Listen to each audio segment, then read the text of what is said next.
The market was loud, filled with shouts, strange smells, and heavy smoke. Fires burned in metal barrels, throwing sparks into the night air. Creatures of many shapes and colors crowded together. Some bargained for food, some traded weapons. But in the darkest corner of the market, there was something worse: the slave cages. The cages were made of black iron, cold and sharp. Inside them, dozens of beings sat silently. Their eyes were empty. Their bodies were weak. Hope had left them long ago. Among them sat a young alien girl. Her skin was pale silver, glowing faintly under the dim light. Her long hair was tangled and dirty. She hugged her knees and kept her eyes low. Okay, she had been sold before, passed from one cruel master to another. She knew the market too well. Every time someone came to buy, fear crawled inside her chest. She knew what awaited: pain, chains, and endless suffering. That night, the traders shouted louder than usual. A new buyer had arrived. He was different from the others. A middle-aged human man walked slowly through the market. He wore a long dark coat, old and dusty from travel. His face was strong, lined with age, but his eyes were sharp, calm, and full of something strange. He did not look like the usual cruel buyers. He did not laugh, he did not brag. He only walked in silence, scanning the cages. The traders whispered to each other. "Do you see him?" One hissed. "Yes." "The human," another muttered. "They say he is cruel. I heard he buys slaves only to torture them. Then this girl will not last long if he chooses her." The whispers reached the alien girl's ears. Her heart beat faster. She dared not look up, but fear gripped her body. If what they said was true, then her end had already come. The man stopped in front of her cage. The girl froze. His eyes fell on her, steady and unreadable. For a long moment, he said nothing. The traders moved quickly, sensing profit. "This one," shouted the trader. He grabbed the girl by the arm and pulled her closer to the bars. "Rare blood, strong bones. She can work, she can serve, and she can entertain." The girl shut her eyes. She had heard those words too many times before, but the man still said nothing. His face gave away no emotion. Finally, he reached into his coat and pulled out a small metal case. He opened it, showing bright crystals, payment more valuable than gold. The trader's eyes lit up with greed. "Done. She is yours," the trader said eagerly, shoving the keys into his hand. The man unlocked the cage. The girl's legs shook as she stood. She wanted to run, but there was nowhere to go. The man stepped aside and simply nodded for her to walk out. Slowly, she followed. Her chains rattled with every step. The traders laughed behind them. "Poor thing," one said. "She will scream tonight," another chuckled. The girl kept her head low. Every sound of their laughter cut her deeper inside. The man led her out of the market. They walked through dark alleys, away from the noise. The city lights faded as they reached the open road. Strange stars shone above, cold and distant. The girl waited for him to speak, but he stayed silent. He did not strike her. He did not pull her chain.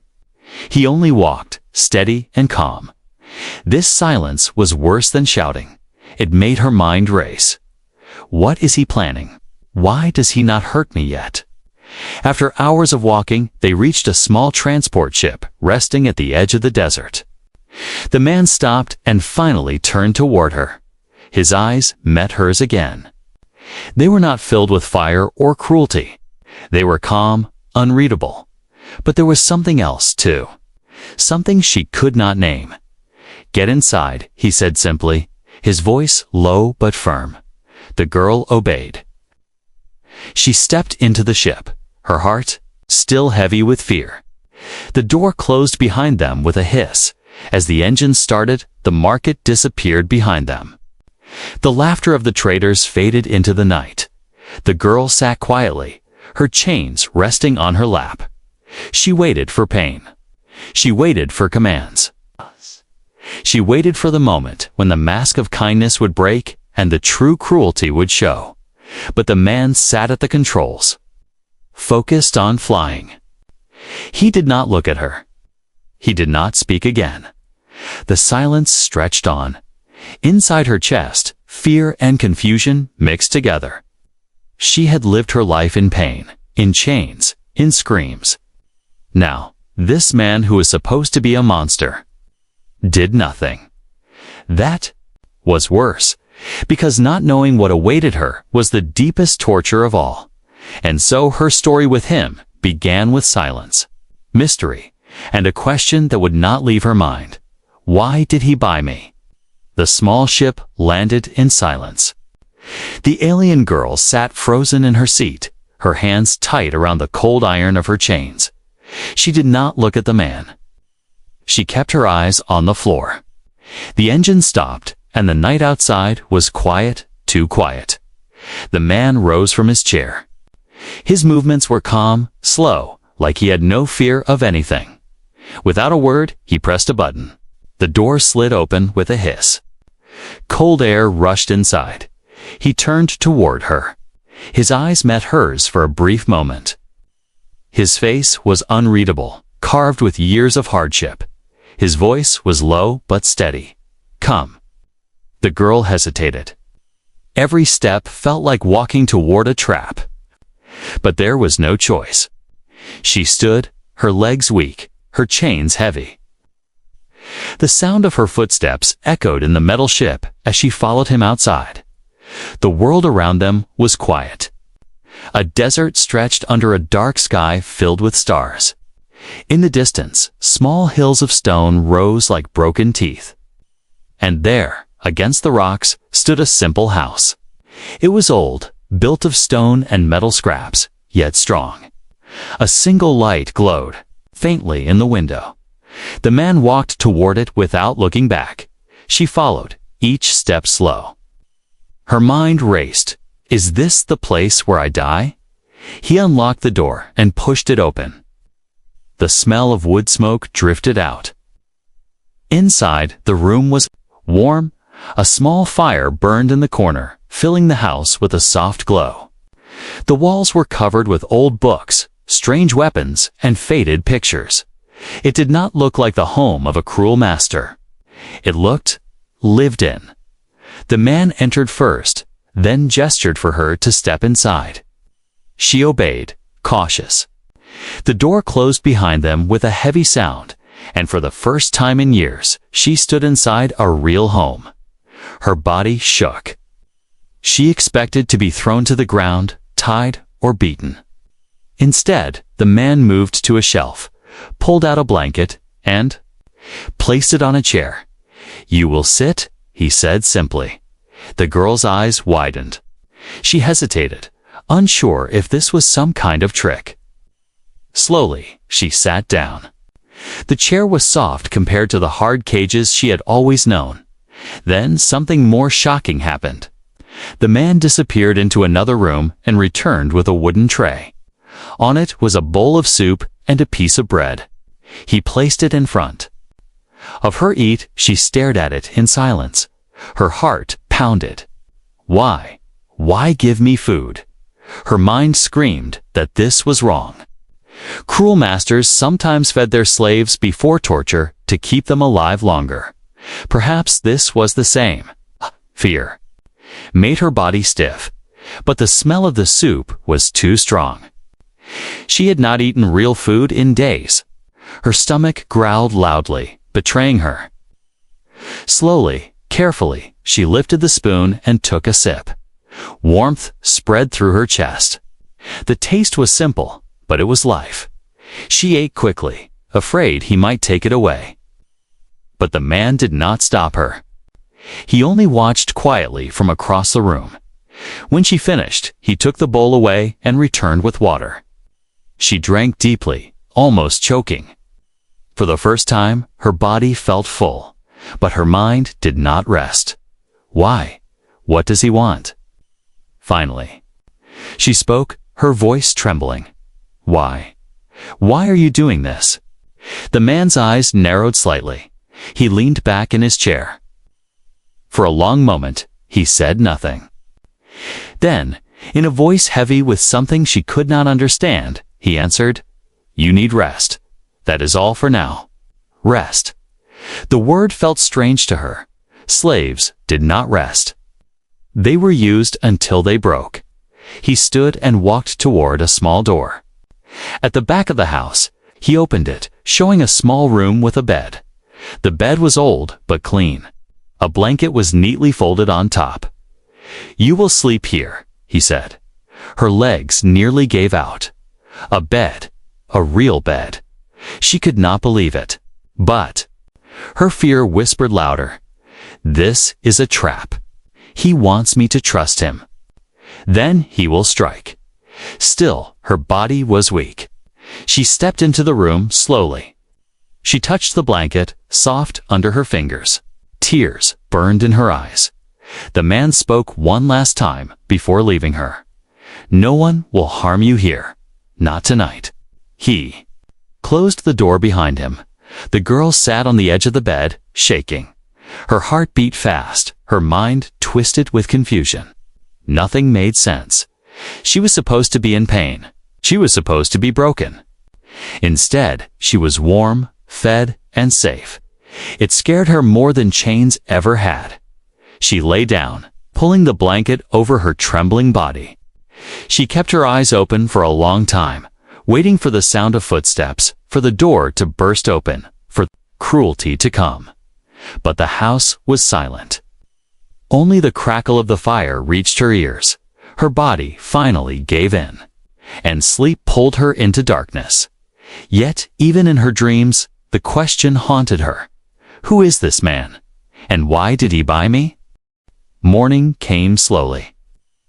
Pale sunlight slipped through the cracks of the window, falling across the small room. The alien girl opened her eyes. For a moment, she forgot where she was. The soft blanket, the quiet house, the warmth, it felt like a dream. But then she remembered the human. Fear rushed back into her chest. She sat up quickly, her eyes darting to the door. It was still closed. No one had come for her in the night. No pain, no chains, only silence. She touched the blanket again. It was real. She had slept without fear for the first time in years. But that only made her more afraid now. Why is he doing this? The door creaked open. She jumped. The man stood there, calm as always. His dark coat hung loose on his shoulders. His face was unreadable, hard like stone. "You are awake," he said simply. She did not answer. Her throat felt dry. "Come," he ordered. Her heart raced. She followed him into the main room. The fire still burned, filling the air with warmth. On the table was bread, fruit, and water. He gestured for her to sit. She hesitated, then obeyed. He placed food before her. She ate quickly, her hands shaking. The man sat across from her, silent, watching. Finally, she could not hold back the question that burned in her mind. Why are you feeding me? Why do you not hurt me?" The man's eyes narrowed slightly, but his voice remained calm. "Because I did not buy you for that." Her spoon froze in her hand. Then, why? He leaned back, his gaze distant. For a moment, his mask of silence cracked. His voice dropped lower, heavier, as if pulled by old memories. "Long ago," he began, "I lived in a small colony. Humans and others lived there together. Farmers, traders, families. It was simple. It was good." He paused, his hands clenched slowly. Then they came. The girl's heart sank. She knew who he meant. Without him saying, the empire. The slavers, they burned everything, he continued. Homes, fields, people. They took who they wanted. They killed the rest. I survived. My family did not. His voice was steady, but his eyes betrayed a storm. The girl lowered her gaze. For the first time, she saw not just a cold man, but someone carrying heavy scars. He spoke again. "I know what they did to you. I know the chains. I know the cages. That is why I bought you." Her chest tightened. Hope flickered inside her, fragile and small, but fear crushed it quickly. "What if this is another trick? What if he is lying?" she whispered. You hate them too."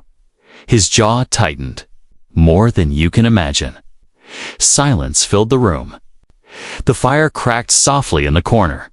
The girl searched his face for truth, but his expression was hard, carved from years of pain. She could not tell if his kindness was real or just another mask. Finally, she spoke, her voice trembling. "Then, why save me? You could have walked away." The man's eyes met hers. For the first time, there was something almost gentle in his gaze. "Because no one saved mine." Her breath caught. She had no answer. The moment stretched long. She felt a strange pull inside her, a mix of fear, sorrow, and something she had not felt in years, understanding. But before she could speak again, he rose from his chair. His movements were sharp, controlled. "You will stay here," he said. "No one will find you. You will eat. You will rest. That is all you need to know." She stood slowly, her chains rattling. "And if I run?" His face turned toward her, his eyes cold again. "Then they will catch you, and you will wish you had stayed." Her body froze. He turned away, ending the conversation. The girl sat back down, her mind spinning. She wanted to hate him. She wanted to believe he was like the others, but his words cut too deep. His pain felt real. She touched the chain around her wrist. Is this prison, or is it freedom? Hours passed. The man worked outside, chopping wood, fixing tools, moving with silent strength. She watched from the window, unsure whether to fear him or trust him. When night fell, he returned. He lit the fire again. The room glowed with warm light. She sat quietly, her thoughts heavy. Finally, she whispered, almost to herself, "Why me?" The man looked up. For a moment, his eyes softened again. "Because you reminded me of someone I could not save." The words struck her heart like lightning. She wanted to ask more, but he stood and walked away. Ending the conversation once more, she lay in her bed that night, unable to sleep. His words repeated in her mind. His silence haunted her. He saved me. But why? Who was I to him? And for the first time, a dangerous thought entered her mind. Maybe he was not her master. Maybe he was something else. The night was heavy with silence. The fire in the main room had burned low, leaving only faint orange embers. The alien girl lay on the small bed, but her eyes stayed wide open. Sleep would not come. The man's words from the day echoed in her head, because no one saved mine. They sounded true. They sounded painful. But still, she could not trust. Every master had their lies. Every kind word always turned to cruelty in the end. She had learned that lesson many times, and each time it had scarred her deeper. Her fingers brushed against the chain on her wrist. The metal was cold, sharp against her skin. A memory of the slave market returned, the laughter of the traders, the whispers that he was cruel. Maybe his kindness was only a mask, waiting to drop. Fear grew inside her until she could not breathe. She decided she had to escape. Slowly, carefully, she rose from the bed. The house was quiet. The man was in the other room, asleep or pretending to be. She stepped softly across the floor, her bare feet making no sound. The door creaked as she opened it, and her heart leapt. She froze, listening. Nothing, only silence. She slipped outside. The desert air was cold, biting her skin. The sky stretched endlessly, filled with sharp stars. She clutched her chains close to her body, too. Stop them from rattling. Then she ran. Her steps were fast, desperate. She did not know where she was going. She only knew she had to be far from him before morning. Her breath came quick, her heart pounding like thunder in her chest. But the desert was cruel. The sand. Cut at her feet, the wind howled, and the darkness twisted every rock into a monster's shape. Still, she pushed on. Then, from behind, came a sound that froze her blood engines. She turned and saw bright lights in the distance. A patrol ship. Alien guards. The Empire's soldiers. Panic filled her. She dropped to the ground, pressing herself against the sand. But the ship slowed, scanning the desert. A beam of light swept across the ground, searching. She tried to crawl away, but her chains rattled. The sound was small, but in the empty desert, it was loud as thunder. Over there. A harsh voice shouted. Figures dropped from the ship, armored and armed. The girl stumbled to her feet, but her body was too weak. She fell again. Rough hands grabbed her arms, pulling her up. Runaway slave, one soldier sneered. His grip was like iron. The Empire pays well for those who tried to escape. She struggled, but it was useless. The chains cut into her skin. Tears filled her eyes. This is the end. I should never have run. Then another sound split the night. A gunshot. The soldier holding her jerked, his body falling to the sand. Smoke rose from his armor. The others spun around. From the darkness, a figure approached. The man, his coat whipped in the wind. In his hands, a weapon gleamed with deadly fire. His eyes blazed, not calm, not silent, but sharp with fury. You will not take her, he growled. The soldiers raised their weapons. The desert exploded with noise. Shots of light streaked across the night. The man moved fast, each shot from his gun, precise, deadly. One soldier fell, then another. The girl dropped to the sand, covering her head. She dared not move. But when she looked up, she saw him fighting, not for himself, but for her. Within minutes, the ground was littered with fallen soldiers.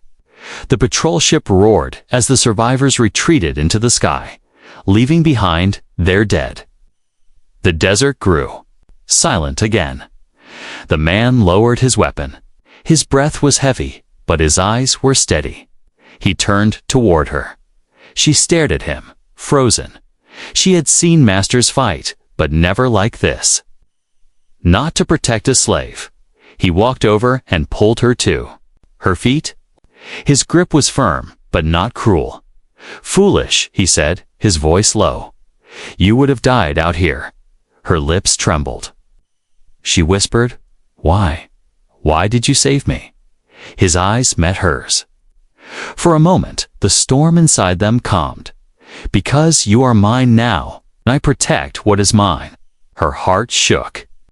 The words sounded like ownership, yet his tone carried something else, something fierce, something protective, something she had never known. He turned away and began walking back toward the house. She stood in the sand, her body trembling, her mind spinning. Then, slowly, she followed. The house welcomed them again with its quiet warmth. He set his weapon on the table and sat down, his face once more unreadable. You will not run again, he said.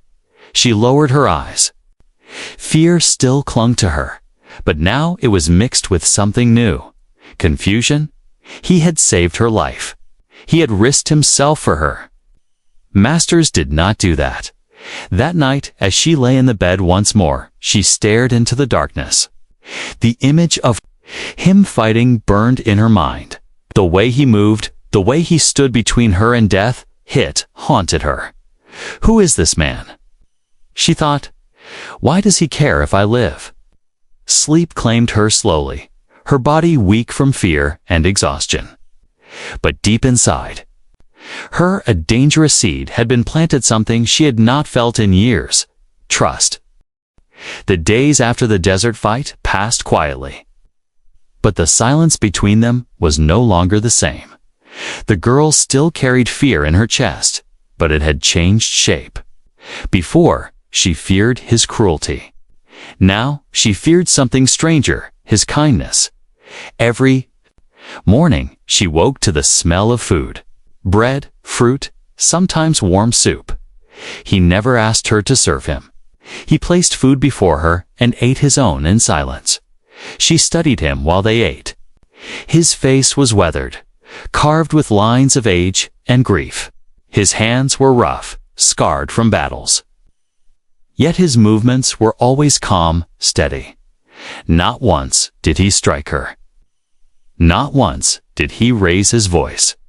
The chains still hung from her wrists. But she noticed something one morning. The locks were not sealed. She could remove them if she wanted. Confusion filled her heart. Why leave them loose? Does he not care if I run? Or does he know I will not try again? At night, she sometimes woke to the sound of him moving outside. Through the window, she saw him sharpening weapons, checking maps, staring at the dark horizon as if waiting for enemies. He looked like a man preparing for war, not a master enjoying power. One evening, after finishing her food, she gathered her courage. Her voice shook as she asked, "Why? Why do you not chain me?" He looked at her from across the table. His eyes were calm, but sharp as always. "If you want to run," he said, "you can. But the desert will kill you, or the empire will find you. Here, you live. Out there, you die." His words were cold, yet underneath them was something else: warning, not threat. She lowered her gaze. "You do not fear I will betray you." He leaned back, his face shadowed by the firelight. "If you wished me dead, you had your chance already." She froze. He was right. That night in the desert, when he fought the soldiers, she could have run. She could have left him to die. But she hadn't. Something inside her had stopped her, and that something still troubled her. The next day, he surprised her. "You will learn to use this," he said, handing her a small blade. Her eyes widened. Slaves were never trusted with weapons. Yet here he was, giving her one freely. Her hands shook as she held it. "Why?" "Because if they come again, you will not always have me near." He trained her in the yard behind the house. At first, she was clumsy, weak. Her strikes were too slow, her balance poor. But he was patient. He showed her again and again, correcting her stance, guiding her hands. Hours passed. Sweat covered her skin, but something else grew inside her strength. For the first time in years, she felt power in her hands.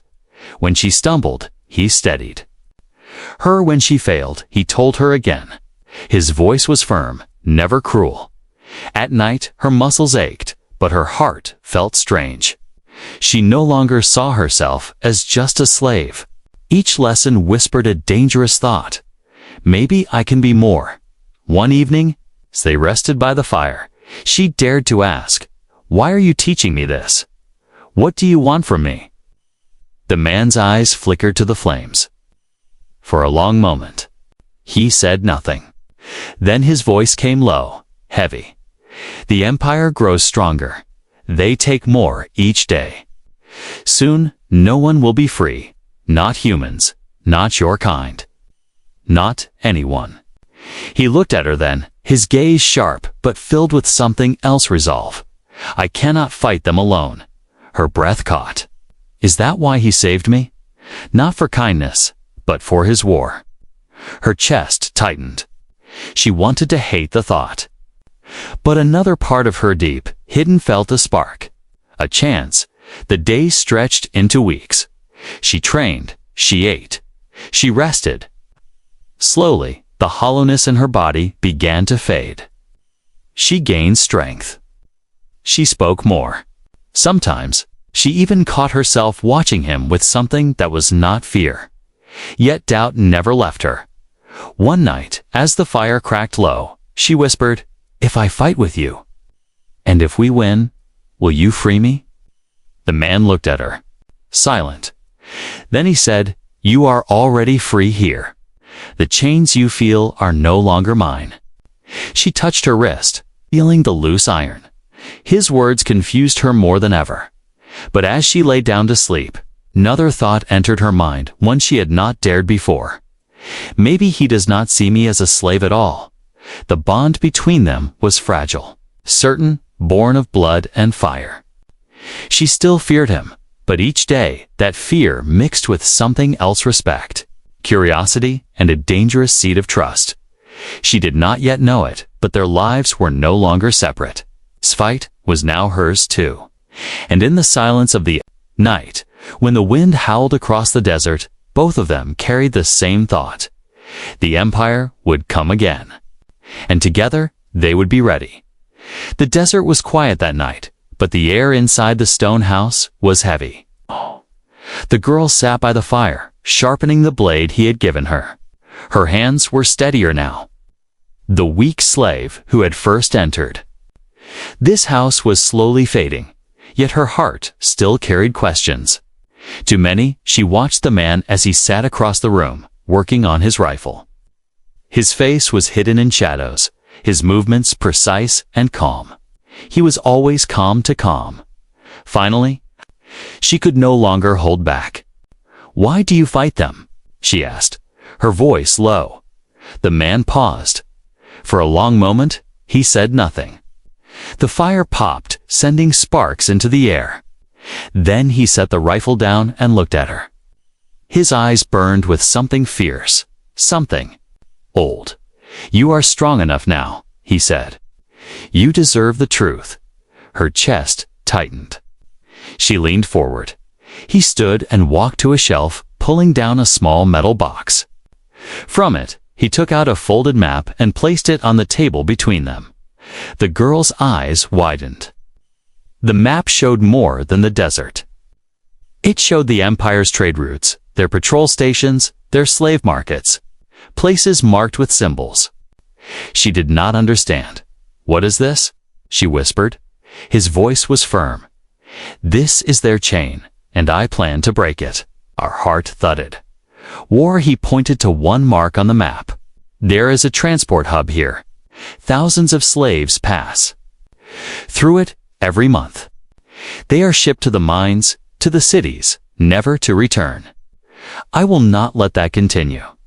Her throat went dry. You want to attack them?" His eyes met hers. "I have been planning this for years, but I could not do it alone. I needed someone who knew their ways, someone who could see what I could not." Her stomach turned. "Me? Yes," he said simply. You know their tongue, their habits. You know the cages from inside. With you, I can strike where it hurts most." She froze, her breath quick. "You bought me. For this?" "I bought you," he said, his voice sharper now, "to save you from a worse fate. But yes, if you choose to fight, then your life can mean more than chains." The girl trembled. His words cut her. They sounded honest. They sounded powerful. But they also scared her. "You are asking me to die," she whispered. "No," he said, leaning closer. "I am asking you to live for something greater." Silence filled the room. The fire burned low, shadows dancing across their faces. She lowered her gaze. For years, her only thought had been survival. To eat, to breathe, to avoid pain. He was asking for something she had forgotten long ago: purpose. But could she trust him? Or was this just another master using her for his own fight? Her voice shook, and if I say no, his eyes softened, though his face stayed hard. "Then you stay here. No chains, no pain. You live quietly, and I fight alone." Her heart stumbled. He was giving her a choice. Masters never gave choices. She stood, pacing the room, her chains clinking softly. "Why me?" she asked again, almost crying. "There are others stronger than me." "Shh, faster. Why risk everything for me?" He watched her carefully. Then he said the words that pierced her deepest. "Because I see the fire in you. You survived them. You endured what breaks most. That is strength greater than muscle. That is the strength I need." Her breath caught. She stared at him, searching his eyes. For once, she saw no mask, no trick, only raw truth. Tears filled her eyes, but she quickly wiped them away. "I don't know if I can," she whispered. "You can," he said, his voice steady as stone. "You just need to decide who you are, a slave or something more." The fire cracked, filling the silence. The weight of his words pressed on her chest. She sat down again, her body shaking. For the first time, she imagined herself not as property, not as a prisoner, but as a fighter. The thought scared her, but it also lit something inside her that she thought had died long ago: hope. The man folded the map and returned it to the box. His voice dropped low. "Think on it. Tomorrow, we prepare. With or without you." He stood and walked away into the dark hall, leaving her alone with the fire. The girl stared into the flames, her reflection trembling in the light. Her heart beat fast. Fear battled with courage inside her. "He saved me. He gave me a choice. Do I take it? Do I fight?" The night stretched on, long and heavy. Sleep never came. Only the question, and by the time the first light of dawn touched the desert, she knew that her life would never be the same again. The sun rose slowly over the desert, painting the sky with pale red light. The girl stood at the doorway of the stone house, staring at the endless horizon. Her body was still, but her mind was a storm. The night before, the man had shown her the map, his plan, his truth. She had not slept since. His words echoed in her head. A slave, or something more. For so long, she had lived only to survive. Each day was a cage. Each breath was borrowed. Now he was asking her to live for something beyond herself, to fight, to stand, to choose. Behind her, the house was quiet. The man was awake, working. In silence, as always. His movements were steady, patient, as if he did not care what she chose. As if her answer would not change him, but it would change her. Her hands curled into fists. Fear still gripped her, whispering that she was weak, that she was nothing. Yet another voice, soft but growing, rose within her. "You are still alive. You are more than they made you." She turned and walked back inside. The man was cleaning his rifle at the table. Maps and tools spread before him. He looked up when she entered. His face showed nothing, but his eyes searched hers. "I have decided," she said, her voice trembling but firm. He set the rifle down, and the girl drew a deep breath. "I will fight." For the first time since she had known him, something changed in his face. Not a smile, but a faint shadow of relief, of respect. "Then we begin," he said simply. The next days were filled with preparation. The man trained her harder now. No longer only with blades, but with small arms, survival drills, signals. He showed her how to read the maps, how to move quietly, how to see traps before they sprung. She stumbled many times, but each failure lit a stronger fire in her. She pushed herself, her body aching, her lungs burning, her hands raw. The chains around her wrists clinked as she trained, until finally one evening, he walked over and unlocked them fully. The iron fell to the floor with a heavy sound. She stared at her bare wrists, skin marked with old scars. Her chest tightened. She had dreamed of this moment for years, but now that it had come, she could not speak. "You do not need them anymore," the man said. Tears blurred her vision. She wanted to thank him, but no words came. Instead, she picked up her blade, gripping it with steady hands. She was no longer just a slave. On the fourth night, they sat by the fire, studying the map one last time.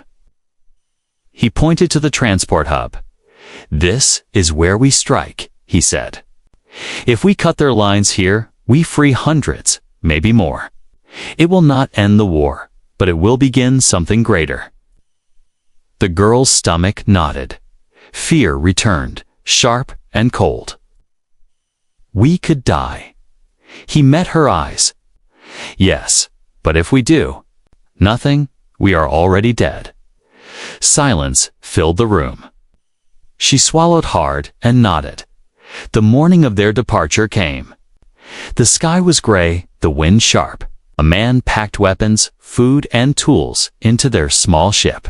The girl helped, her movements strong, focused. As they worked, she asked quietly, "Do you think we can win?" The man paused, looking out at the horizon. His voice was calm, steady. "I do not know. But I know this we can make them afraid, and that is a beginning." She held his words close. For the first time in her life, she felt more than fear. She felt purpose. When the ship lifted from the desert ground, the house grew small behind them, a lone mark in endless sand. The girl sat in the passenger seat, gripping her blade. The man sat at the controls, his eyes fixed on the stars ahead. For a long time, neither spoke. The hum of the engine filled the silence. At last, the girl whispered, "Why me? Why not fight?" Alone, the man's gaze stayed on the horizon. "Because no war is won alone. And because," he paused, then added softly, "because you remind me that there is still something worth saving." Her chest tightened, a warmth spreading through her. Despite the fear, she turned her eyes to the stars.